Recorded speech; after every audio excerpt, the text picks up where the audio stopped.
Hello, আসসালামু আলাইকুম। Welcome guys. তো আজকে আমরা দেখবো আমাদের ওয়েবসাইটে কিভাবে লিঙ্কস অ্যাড করতে হয়। ঠিক আছে, যেরকম google.com অথবা wikipedia.com। ঠিক আছে, যদি আমরা চাই আমাদের ওয়েবসাইটে বাইরে থেকে কোনো ওয়েবসাইট লোড করাতে, সেক্ষেত্রে সেই ওয়েবসাইটের লিঙ্কটা, ঠিক আছে, ডোমেন নেমে যে লিঙ্কটা থাকে, যেরকম গুগলের ক্ষেত্রে www.google.com, আবার wikipedia.com, এরকম অ্যাড করার জন্য আমাদের AHREF ইউজ করতে হয়। ঠিক আছে, তো সেটা আমরা দেখবো যে প্রথমে কি করতে হয়। থার্ড ব্র্যাকেট শুরু করতে হয়, তারপর লিখতে হয় HREF। ঠিক আছে, যে হাইপার লিঙ্ক ইউজ করার জন্য, তারপর ইকুয়াল টু, তারপরে আমাদের একটা কোনো কোটেশনের ভিতরে লিঙ্কটা দিতে হয় যে ওয়েবসাইটটা আমরা লোড করতে চাই, সেই ওয়েবসাইটে। যেরকম গুগলের ক্ষেত্রে কি করছে আমরা, HTTPS মানে hypertext transfer protocol secure S দেয়া আছে যেহেতু, তারপরে আমাদের স্ল্যাশ www.google.com। ঠিক আছে, তারপরে আর কি করতে হবে, আমাদের থার্ড ব্র্যাকেটটা ক্লোজ করতে হবে এবং এখানে আমাদের লিখে দিতে হবে যে this will take you to Google, মানে কি যে এই লিঙ্কটা তোমাকে গুগল ওয়েবসাইটে নিয়ে যাবে, গুগলের অফিসিয়াল ওয়েবসাইটে নিয়ে যাবে। ঠিক আছে, তো আজকে আমরা লিঙ্কটা দেবো, কিভাবে লিঙ্ক অ্যাড করতে হয় ওয়েবসাইটে সেটা দেখবো। আর সেকেন্ড যে টপিকটা থাকবে সেটা হলো আমাদের ইমেজ। ঠিক আছে, যে আমরা আমাদের ওয়েবসাইটে কিভাবে ইমেজ ইউজ করতে পারি। ঠিক আছে, তো এখানে যখন আমরা ইমেজ ইউজ করব, সেজন্য আমাদের ইউজ করতে হবে আইএমজি, তারপরে সোর্স লেখার জন্য এসআরসি, তারপরে ইমেজ ডট পিএনজি। যেহেতু পিএনজি টাইপের ইমেজ আমরা শো করতে চাই, সেক্ষেত্রে ইমেজ ডট পিএনজি দিতে হবে। আর যদি আমরা চাই যে পিএনজি দেবো না বা জেপিজি দেবো, সেক্ষেত্রে আমাদের এই ফাইলটা নেমটা লিখতে হবে যে ডট জেপিজি অথবা জেপিইজি। আর যদি দেখা যায় যে আমাদের সেই লোকেশনে আমাদের ইমেজটা নাই, সেক্ষেত্রে আমরা অল্টারনেট টেক্সট ইউজ করতে পারি। তো অল্টারনেটের জন্য এএলটি ইকুয়াল টু লোডিং। ঠিক আছে, অথবা লিখতে পারি যে অন্য কিছু জাস্ট লিখে দিতে পারি যে আমরা যেখানে অ্যাড্রেসটা দিচ্ছি আমাদের ইমেজের জন্য, সেই ইমেজটা সেখানে না থাকলেও অল্টারনেটিভ টেক্সট দেখাবে। ঠিক আছে, তো চলো আমরা আমাদের অ্যাটমে আমাদের কোডিংটা শুরু করি আজকে। প্রথমে আমাদের হবে, আমরা শেয়ার করে দিই অ্যাটম। তো দেখো আমরা অ্যাটম শেয়ার করে দিচ্ছি, অ্যাটম শেয়ার করে দিলে প্রথমে একটা ওয়েলকাম গাইড চলে আসে। ঠিক আছে, তো আমরা এখানে আমাদের ওয়েলকাম গাইডটা চেঞ্জ করে দিলাম। তারপরে আমরা আমাদের যে ব্লগ পেজটি লিখতেছিলাম, এই ব্লগটা, তো এই ব্লগের মধ্যে আমরা কি করছিলাম, এখানে আমাদের H4 হেডিং ইউজ করছিলাম। তারপরে আমরা বোল্ড করার জন্য অথবা আন্ডারলাইন করার জন্য কি কি ইউজ করতে হয় সেটা আমরা দেখছিলাম অ্যাট্রিবিউটে গত ক্লাসে। তো আজকে আমরা দেখবো যে কিভাবে লিঙ্ক অ্যাড করতে হয়। তো আমরা জানি লিঙ্ক অ্যাড করতে হলে প্রথমে কি করতে হয়, লিখতে হয় এ, থার্ড ব্র্যাকেট, তারপর AHREF। ঠিক আছে,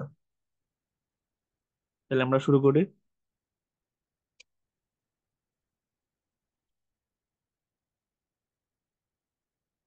ঠিক আছে, তো আমরা এখানে আমরা লিখে দিলাম AHREF, তারপর ইকুয়াল টু আমাদের ওয়েবসাইটের নেম, ইকুয়াল টু, তারপর আমাদের কোটেশনের মধ্যে আমাদের ওয়েবসাইটের একটা লিঙ্ক এনে বসে দিতে হবে। তো আমরা একটা লিঙ্ক নিয়ে আসি, গুগলের লিঙ্কটা নিয়ে আসি।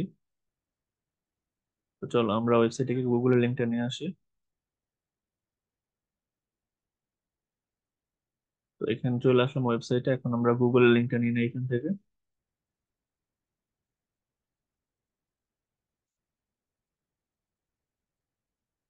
তো ধরো আমরা এখান থেকে গুগল স্কলার চলে আসছে যেহেতু প্রথমে, তো আমরা গুগল স্কলারের লিঙ্কটাই নেই এখান থেকে।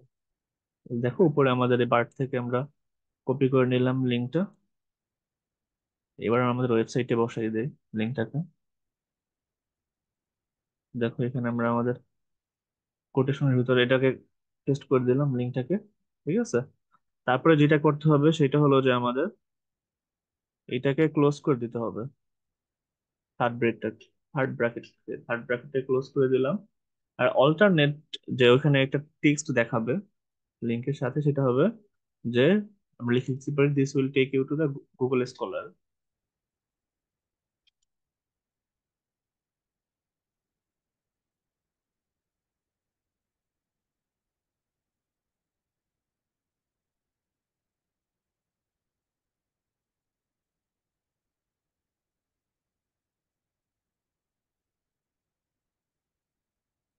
তারপরে আমরা আমাদের ক্লোজ করে দেব, ক্লোজ এ, যেহেতু আমরা প্রথম ওপেন করে দিয়েছিলাম অ্যাট্রিবিউটের এর জন্য।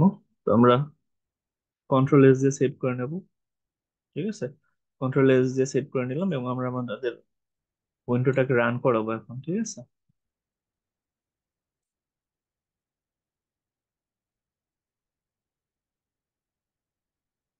তো আমরা আমাদের ব্লগটাকে রান করে এলাম, ওটা শেয়ার করে দিই আমরা।